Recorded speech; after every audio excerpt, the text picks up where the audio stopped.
დილამშვიდობისა. ეს საქართველოს პირველი არხია, თქვენ უყურებთ გადაცემას პირადი ექიმი მარი მალაზონია ჟესტურ ენაზე თარგმნით. ადამიანის ცხოვრების წესი, ფიზიკური აქტივობის და კვების არჩევანი ადრეულ ასაკში განსაზღვრავს მის ჯანმრთელობას გრძელვადიან პერსპექტივაში.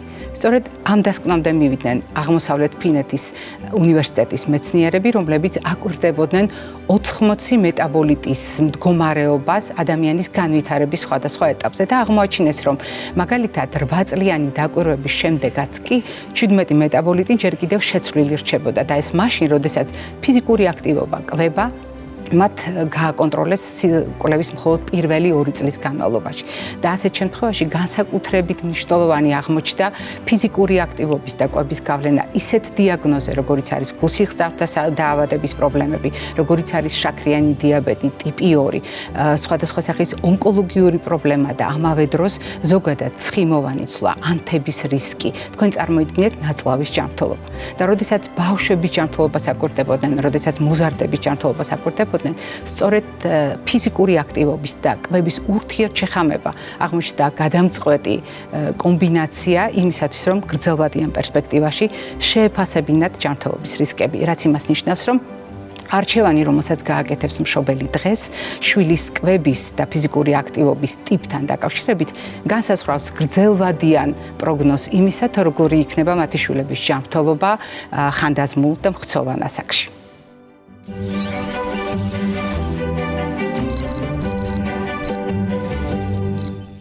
როდესაც ჩვენ საუბრობთ ჩვენი ცხოვრების წესზე, აუცილებლად საგანგებოდ გამოვყოფთ ხოლმე, როგორია ჩვენი ფიზიკური აქტივობის მაჩვენებელი. თანამედროვე საზოგადოებისათვის ასაკის მიუხედავად არის ერთ-ერთი ყველაზე მტკივნეული საკითხი ნაკლებად მოზრდილი ცხოვრების წესი და თავისი შედეგებით ეს არის ერთ-ერთი ყველაზე მაღალი რისკის ფაქტორი ჯანმრთელობასთან მიმართებაში, მაგრამ განსაკუთრებით დიდი წუხილი აქვთ პედიატრებს ამასთან დაკავშირებით. იმ მარტივი მიზეზის გამო, რომ ბავშვთა ასაკში ფიზიკური აქტივობა სრულად განსხვავებულ კითხვებს ბადებს.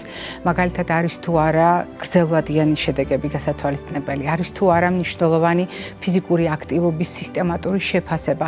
საერთოდ რას ნიშნავს დაბალი აქტივობა და როგორ აისახება ჯანმრთელობის პარამეტრებზე, როგორ აისახება სხვადასხვა სისტემებზე. გადავწყვეტეთ საგანგებოდ ვისაუბროთ დღეს სწორედ იმ თემის გათვალისწინებით, რასაც ქვია ბავშვის ჯანმრთელობა და დღევანდელი ჩვენი გადაცემის სტუმარი გახლავთ ბავშვთა ორთოპედ ტრაუმატოლოგი, მედიცინის დოქტორი ქალბატონი ნინო ჭოლოკავა. ნინო, დილამშვიდობისა. დილამშვიდობისა. თქვენ ჩვენი გადაცემის ძალიან ერთგული მეგობარი ბრძანდებით მაყურებელთან ურთიერთობაში, თქვენ არაერთ რთულ თემაზე გისაუბრიათ, არაერთი პრაქტიკული რეკომენდაცია გაგიზიარებიათ, მაგრამ დღეს ჩვენ ცხოვრების წესზე ვსაუბრობთ, ჩვენი შვილების ცხოვრების წესზე, რომელიც ძალიან ბევრი ექიმისთვის მთელ მსოფლიოში არის საგანგაშო და ძალიან ბევრი სპეციალისტი თვლის, რომ ჩვენი შვილების დაბალი ფიზიკური აქტივობა გრძელვადიან პერსპექტივაში არის სადარდებელი, არა მხოლოდ დღეს. მოდით პასუხი გავცეთ ამ კითხვებს, რატომ ღელავენ ასე სპეციალისტები და რატომ ითვლება, რომ ფიზიკური აქტივობა დღესაც და სამომავლოდაც ძალიან მკაცრ შეფასებას მოითხოვს. ფიზიკური აქტივობის შემცირებაზე ლაპარაკი ჯერ კიდევ მე-20 საუკუნის ბოლოდან დავიწყეთ და ეხლა უკვე სულ უფრო მეტად აქტუალური გახდა. მე მგონი მთელი მსოფლიოს პრობლემა არის და ყველა ძალიან აქტიურად საუბრობს ამ თემაზე, ქმნიან გაიდლაინებს, ითვლიან რამდენი უნდა იმოძრაოს ბავშვმა, როგორი აქტივობით, რა არის იდეალური აქტივობა და ძალიან ბევრ კითხვებზე ცდილობენ, რომ პასუხი გაცემულ იქნეს. ერთი მხრივ ეს რა თქმა უნდა ბავშვების ბრალი არის, იგივე ეკრან დამოკიდებულება, მაგრამ მე მაინც იმ პოზიციაზე ვდგება, რომ ყველაფერი რაც ბავშვებს ეხება მოზრდილების ბრალი არის და ჩვენ უნდა ავიღოთ ჩვენ თავზე პასუხი. ჩვენ მიყვავს ჩვენ უნდა ავიღოთ ჩვენი ცივილიზაციას. დიახ. გამოთვალეს ის რაოდენობა დროის, რომელიც მინიმუმ უნდა ბავშვმა აქტივობაში გაატაროს. ეს არის დაახლოებით 225 წუთი კვირის განმავლობაში. ეს მინიმალურ აქტივობაზე არის. ეს არის 6-დან 12 წლამდე ბავშვებზე საუბარი, რომლებიც სკოლაში დადიან და დაახლოებით თუ გადავანაწილებთ 1 საათის საშუალო და ძლიერი ფიზიკურ აქტივობაზე არის საუბარი. უფრო პატარა ასაკს თუ შევეხებით, ეს შეიძლება გავყოთ დაახლოებით აი ამის ნახევარით შესაძლებელია. რა თქმა უნდა, ჩვეულებრივ მოძრაობაზე ეს არ არის საუბარი, ეს არის საშუალო, გავიმეორებ და აქტიური ფიზიკურ აქტივობაზე, ძლიერ ფიზიკურ აქტივობაზე. თუ გადავიან ანუ ჩვენ გულისხმობთ ინტენსიური დატვირთვის გარეშე. დიახ. თუ გადავანაწილებთ, ეს არის დაახლოებით 1 საათი 3-დან 6 წლამდე ბავშვებისთვის და ნახევარი საათი უფრო პატარებისთვის. 3-დან ყოველდღიურად. ასევე აი ამ გაიდლაინებში საუბარია იმაზე, რომ ეს პოპულაცია ძირითად დროს ატარებს სკოლაში და საუბარი არის სკოლის ჩართულობაზე და მის დიდ პასუხისმგებლობაზე და დაახლოებით ამ დროის ნახევარი, მაინც 20 წუთი, მაინც სკოლამ უნდა უზრუნველყოს ბავშვებისთვის. დაუშვათ და არ მივაქციათ ამას ყურადღება. რა შეგდეგებამდე მივყავართ ამას? ყველაზე საგულისხმო სწორედ ეს არის, იმიტომ რომ თანამედროვე მშობელი ითვალისწინებს, მას არ შეუძლია ხშირ შემთხვევაში შეაფასოს, როგორ იყო შვილის აქტივობა სკოლის პირობებში, რამდენად აქტიური იყო ბავშვი ბინის პირობებში, იმიტომ რომ მაგალითად მშობელი მუშაობს, ბავშვი სახლშია. აი ამ შეფასებასთან დაკავშირებით გასაგებია, რომ ხარვეზები გვაქვს, მაგრამ შედეგები ცნობილი არის ის შედეგები, რასაც მივყავართ ჰიპოაქტივობამდე. ეს დაწყებული სიმსუქნე, მეორე ტიპის დიაბეტი, ეს ყველაზე მძიმე შედეგები. რა თქმა უნდა, კონტური და ძვლოვანი მასის ნაკლებობა და კიდევ ის, რაც მშობლებისთვის შეიძლება არაპირდაპირ იყოს, მაგრამ დღევანდელ დღეს დადგენილია, რომ პირდაპირი კავშირი არის. ბავშვის კოგნიტიურ თავისებურებებთან, უნარებთან, შემეცნებასთან, დასწავლის და სწავლის უნარჩვევებთან. ცნობილი არის, რომ ბავშვები, რომლებიც ფიზიკურად აქტიური არიან, დასწავლის უნარი მათ უფრო უკეთესი აქვთ. ამიტომ არის, რომ ჩემი პაციენტები, როდესაც მოდიან და ყვება დედა ან ბავშვი ცხოვრების რუტინას, რომელშიც მხოლოდ სწავლა არის, დიდ რეკომენდაციას უწევ, რომ აუცილებლად როგორმე ჩართეთ ფიზიკური აქტივობა. ეს თქვენი ბავშვის ფსიქიური მდგომარეობისთვისაც ძალიან მნიშვნელოვანია. იმიტომ რომ ასევე დადგენილი არის დაბალი ფიზიკური აქტივობა იწვევს შიშებთან და სხვადასხვა ფობიებთან კავშირი არის დადგენილი. ამიტომ თუ გინდათ რომ თქვენი შვილი იყოს ფიზიკურად და ფსიქიურად ჯანმრთელი, ეცადეთ რომ როგორმე უზრუნველყოთ მისი ფიზიკური აქტივობა. როდესაც ჩვენ ამ თემაზე დღეს ვსაუბრობთ, მაყურებელს გაუჩნდება კითხვა, კი, მაგრამ რამდენი წელია ამაზე საუბრობთ და რატომ უბრუნდებით იმ თემას, რაც თითქოს ძალიან კარგად ნაცნობია საზოგადოებისთვის. არადა როგორც გადაცემის შესავალში მოსმენილმა სიახლემ ჩვენი მაყურებელი დაარწმუნა, ძალიან მნიშვნელოვანია თავად მეცნიერების დარგის დაბრუნება ამ საკითხებთან, იმიტომ რომ ახალ-ახალი მტკიცებულებები ჩნდება და კიდევ უფრო საგულისხმო არის თანამედროვე რეალობაში ტრადიციული აქტივობის მიმართ დამოკიდებულება. მაგალითად, მეცნიერების გამოთვლით და სხვადასხვა კვლევის მიხედვით ბავშვები ნაკლებს თამაშობენ. თითქოს მშობლებისთვის ეს ასეთივე თვალსაჩინოა, უბრალოდ სათანადოდ სამეცნიერო შეფასება ამას სხვაგვარი სჭირდება. როდესაც ჩვენ საუბრობთ თამაშზე და როდესაც საუბრობთ რაღაც სხვა აქტივობაზე გადანაწილებულ დროსთან მიმართებაში, ძალიან ხშირად მშობლებს გვიხარია, როდესაც ჩვენი შვილები ბევრს მეცადინეობენ, ბევრს შეიმეცნებენ, რასაკვირველია, სასიამოვნოა, მაგრამ განა თამაში არ არის შემეცნება და რატომ არის თამაში მნიშვნელოვანი, როგორც ფიზიკური აქტივობის ჭრილში, არა მხოლოდ ფიზიკური აქტივობის ჭრილში, არამედ თუნდაც ძვალსახსართა სისტემის ჯანმრთელობის ჭრილში, იმიტომ რომ ჩვენ საუბრობთ არა მხოლოდ დღეს ფიზიკურ აქტივობაზე, არამედ ჩვენ საუბრობთ ფიზიკურ აქტივობაზე თავისი შედეგებით ხვალ, ზეგ, მრავალი წლის შემდეგ. ასევე ვეუბნები ჩემს მშობლებს, ჩემი პაციენტის მშობლებს, თუ გინდათ რომ თქვენი შვილი ჰარმონიულად და სიმეტრიულად განვითარდეს, მაშინ აიძულეთ ითამაშოს. არ არსებობს სპორტი, რომელიც ცოტა ძნელია, ასეთი სიტყვა და შეთანხმება, აიძულოთ, წავახალისოთ ხო თამაში? წავახალისოთ თამაში, ან ჩვენ როგორც ვიცით ხოლმე, ნაზად და მშვიდად როგორმე შევაპაროთ თამაში. მშობლებისთვის მინდა ვთქვა, რომ არც ერთი სტრუქტურირებული სპორტული აქტივობა არ ცვლის თამაშს. თამაში არის უნიკალური უნარი, გაძლევს უნიკალურ საშუალებას სხეული განვითარდეს ჰარმონიულად და ამასთან ერთად აძლევს ბავშვებს ბაზისურ უნარ-ჩვევებს, როგორც ფიზიკური, ისე მენტალური მხრივ. ამიტომ თავი ბავშვის აქტივობა ეს არის თამაში.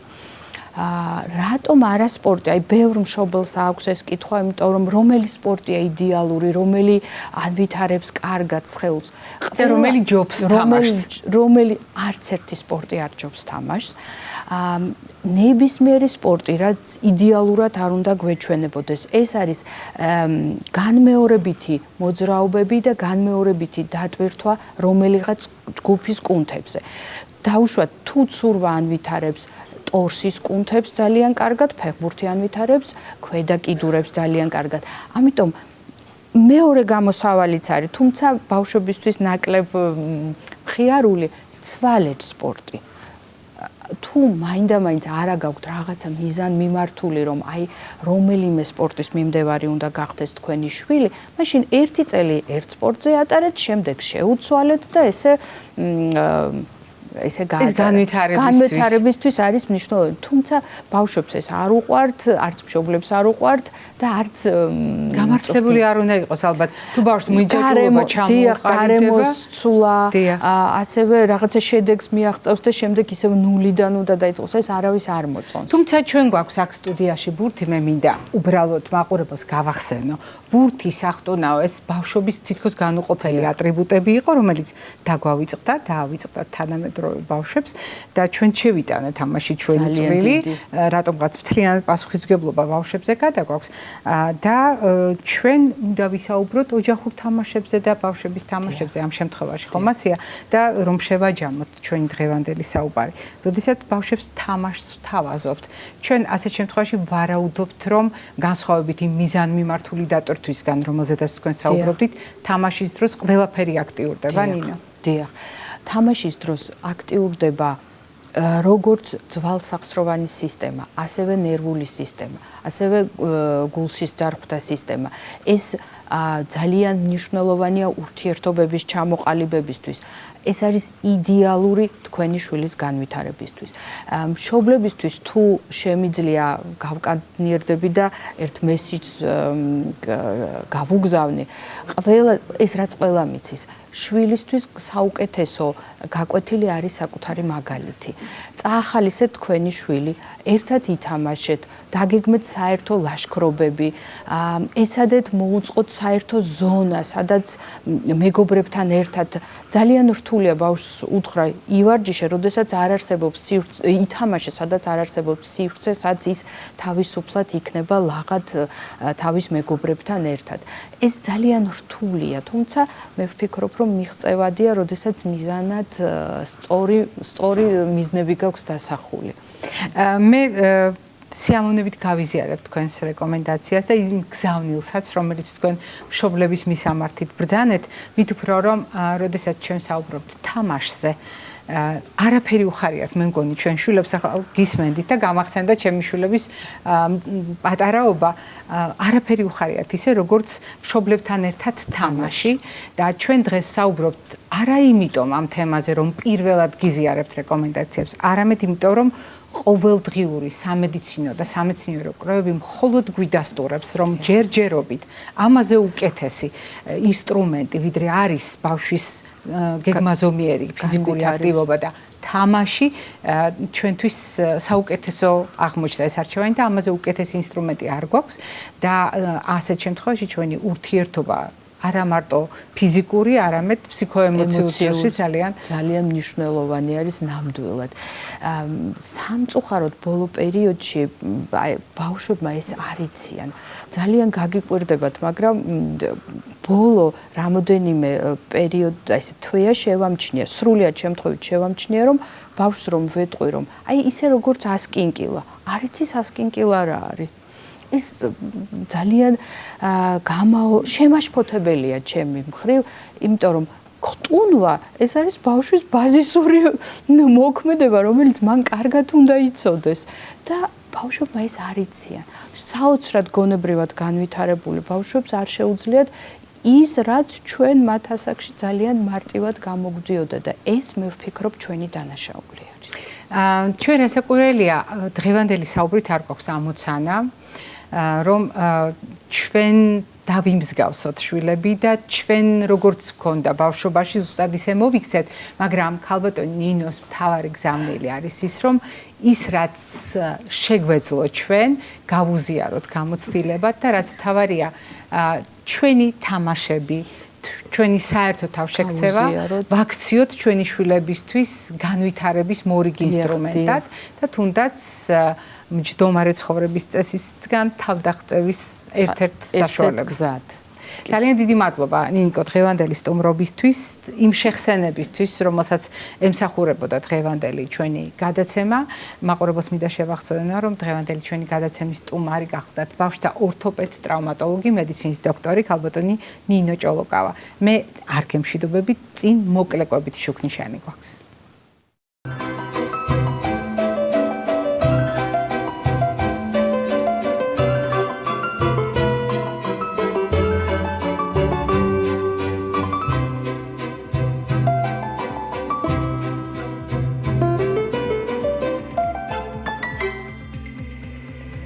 ტრადიციულად ჩვენი კვებითი შუქნიშანი კვებით რეკომენდაციებს გულისხმობს, თუმცა დღევანდელი ჩვენი თემა აერთიანებს ფიზიკურ აქტივობასაც, კვებასაც და ჩვენი ცხოვრების წესის მრავალ სხვა მხარეს. ეს გახლავთ ეკრანი. ეკრანი, რომელიც ცვლის ჩვენი ცხოვრების წესს და განსაკუთრებით ცვლის ჩვენი შვილების ცხოვრების წესს, ჩვენი პატარების ცხოვრების წესს, აქცევს ეკრან დამოკიდებულებად. და ასეთ შემთხვევაში აღარავის უყვარს, მაგალითად, როდესაც პატარებს აქვთ ძილის დარღვევა, როდესაც პატარებს აქვთ შფოთვის მაღალი ხარისხი და უჭირთ სტრესთან გამკლავება, როდესაც პატარებს უჭირთ კომუნიკაცია, როდესაც ნაკლებია ფიზიკური აქტივობა. მაგრამ ერთ-ერთი ფაქტორი, რომელიც ძალიან ზარალდება, ეს გახლავთ კვება. ეს გახლავთ ჩემი მიერ ჩამოთვლილი 5 ძირითადი კომპონენტი, ხოლო კვებასთან დაკავშირებით რამდენიმე ძალიან მნიშვნელოვანი საკითხია. რას ცვლის ეკრან დამოკიდებულება კვებასთან დაკავშირებით? ჩვენ არაერთხელ გვისაუბრია, მაგრამ იმ ფონზე, როდესაც ფიზიკური აქტივობა ნაკლებია, როდესაც ძილი დარღვეულია, სტრესს ცუდად მართავს პატარა და ნაკლები კომუნიკაცია აქვს. თქვენ წარმოიდგინეთ ეკრანთან დასახლებული პატარა, რომელიც ეკრანთან ნაკლებ სითხეს მოიხმარს, პრაქტიკულად ზღუდავს წყლის მოხმარებას, როდესაც იღებს ძირითადად პროცესირებულ საკვებს, იღებს ფუჭ კალორიებს და ნაკლებ საკვებ ნივთიერებებს და ასეთ შემთხვევაში ვიტამინების, მინერალების, აუცილებელი საკვები ნივთიერებების ნაკლებობა არის ყველაზე ხშირი შედეგი კვების ამ მოდელისა და ეს ყველაფერი წყლის არასაკმარისი მოხმარების ფონზე, ეს ყველაფერი ჭარბი ენერგიის ფონზე შეიძლება ძალიან ადვილად არა უბრალოდ ჭარბი წონის და სიმსუქნის მიზეზად იქცეს, არამედ ზოგადად ნივთიერებათა ცვლის სერიოზული ხარვეზის ჩამოყალიბების წინაპირობად და ასეთ შემთხვევაში ჩვენ მიერ მიღებული ინფორმაცია საკვების სახით არასათანადოდ გადამუშავდება, არასათანადოდ შეინახება და არასათანადოდ გამოიყენება. ეს განსაკუთრებით საგულისხმოა პატარების შემთხვევაში, როდესაც ორგანიზმი ინტენსიურად იზრდება და ყოველ ინფორმაციას აქვს გადამწყვეტი მნიშვნელობა. ასე რომ ეკრან დამოკიდებულება არ არის უწყინარი ჯდომა ეკრანთან. ეკრან დამოკიდებულება არ არის უწყინარი თავშექცევა ეკრანთან. ეს არის სერიოზული ცვლილება ცხოვრების წესის, რომელიც თავის შორეულ შედეგებს აუცილებლად დაუკავშირებს ჩვენი შვილების ჯანმრთელობას. ეს იყო დღევანდელი ჩვენი რეკომენდაციები. მე ხვალამდე გემშვიდობებით ტრადიციულად ჯანმრთელობას და დღეგრძელობას გისურვებთ.